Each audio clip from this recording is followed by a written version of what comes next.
Shall I ask you a question? A small question. Are you a victim? Are you a victim, ma'am? What do you think? I believe that you are a victim. I believe that I am a victim. We are all victims. Victims of what, you might ask? Victims of what, ma'am? Victims of anger, victims of desire, victims of ego. Let me give you a small example. Think about the last time that you felt, the most recent event in that you felt really angry. Think about that moment. I'll give you a moment to think about it. Imagine you were a mother. You wanted to clean the entire living room and you cleaned it really well. And all of a sudden your small child comes with a huge bag of toys and he spills everything in the living room. And you are angry. You feel that energy surging through you. You want to tear him a new page. You want to scold him, give him an earful. At that moment, are you in control? You feel that anger within you, and are you in control? No, right? Don't you think at that moment that you are a victim? At that moment, it's like you are sitting in the passenger seat of the car and someone else is in the driving seat. And who is in the driving seat? That is your anger. The anger drives you. You have become a victim. Think about that moment that you come across the person that you love the most, the person that you are attracted to, but you can't look at them. You want to look at them, but you can't because you are in a relationship with someone else, but that person is really attractive. And sometimes it could be your crush. It could be the person that you love, the love of your life. And at that moment, are you in control? Can you not look away? Can you not talk with them? It's very difficult, right? So then at that moment, you are a victim. You are a victim of your own desire. And think about that moment when you feel that you are not good enough.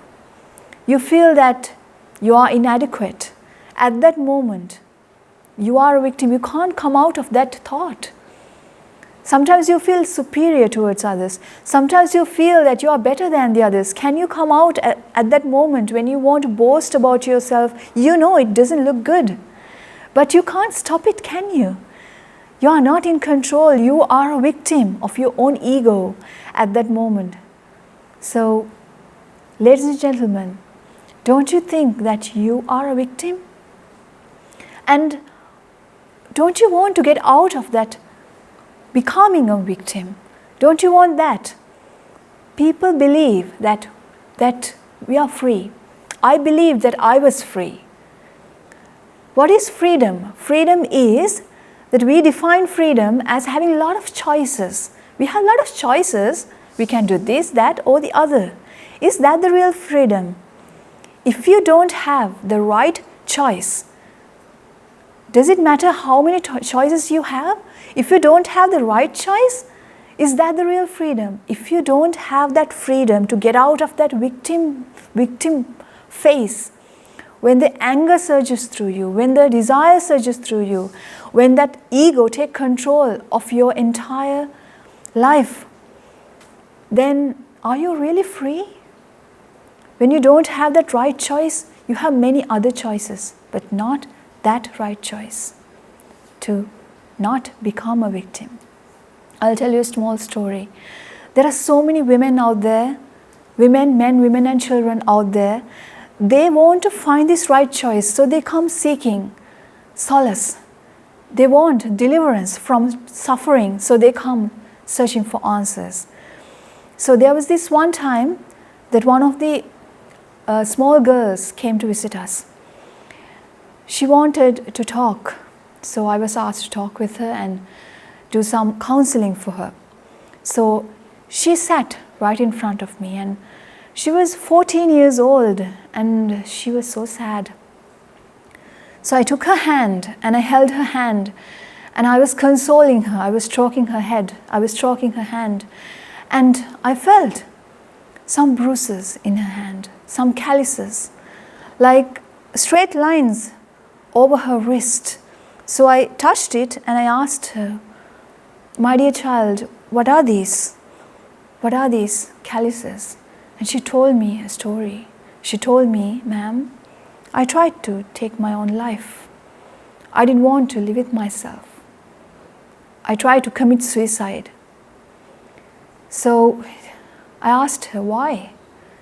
Why, my dear child, you want to do that? And she told me a story of her life. And that blew my mind because I saw a victim. I saw a victim of revenge. She was beaten up. She was beaten to death. She was beaten up by her own father, the relative that she trusted the most. And she didn't know what to do. She didn't have the right choice. She had two choices.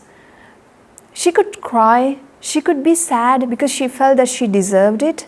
She felt that she deserved that treatment. And after a while, she didn't know who to turn to and she cried and she was sad. That is the first option that she was presented with. And there was another option. What? Taking the precious life away from her. Taking her own life, committing suicide. She had suicidal tendencies. Those are the two options that she was presented with because she was a victim of revenge. She was a victim of her own self-guilt. And she didn't think for a moment how sacrosanct her human life was, how rare, how beautiful, how sacred that human life was. So, who's to blame in that situation? The father? Do you really think that revenge will solve her problem, get her out of that mentality, get her out of becoming a victim? Because you think that you are wronged by the other person, the father. Why did the father hit her? Because he was angry. He had low self-esteem towards the society. He felt that he was not good enough. So then he wanted to take revenge out of somebody because hurt people. And when the father felt that, he became a victim. So then, with whom are you going to become angry with? It's another victim. Ladies and gentlemen, this is a chain of victims. If you are angry with somebody, then that is also another victim. Because that person, when the father felt angry, the anger is in the front seat and the father is in the passenger seat. The anger takes control and he is a victim too. So then, if she becomes angry with another victim, then what is the use of that?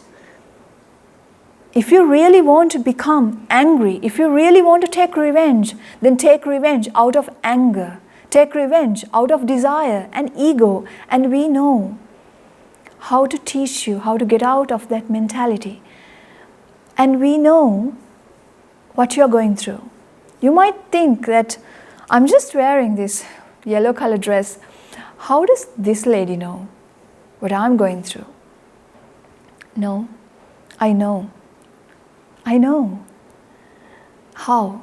Because I know how a woman would feel if she was, how defenseless, how helpless a woman would feel if she was beaten, if she was hit. I know that because I'm a woman. I know. So then, when that helpless feeling comes, you are in the passenger seat. You don't have control over it. You become the victim and you point finger at another victim. And that is not the answer, but that is the only answer that is presented to you. Come out of that victim mentality. and you will be free. You will find the true freedom, because taking your life or taking revenge out on somebody, that is not the answer, because that somebody is also another victim of anger, desire or ego. If we if we get rid of that anger, you will not become a victim. You will get into that driving seat. So I want you to think about this, because I want you to be the sailor. I want you to be the sailor, not the ship. It's enough. It's enough that you felt. It's enough that you think that you are the boat, you are the ship. You are not. You are the sailor.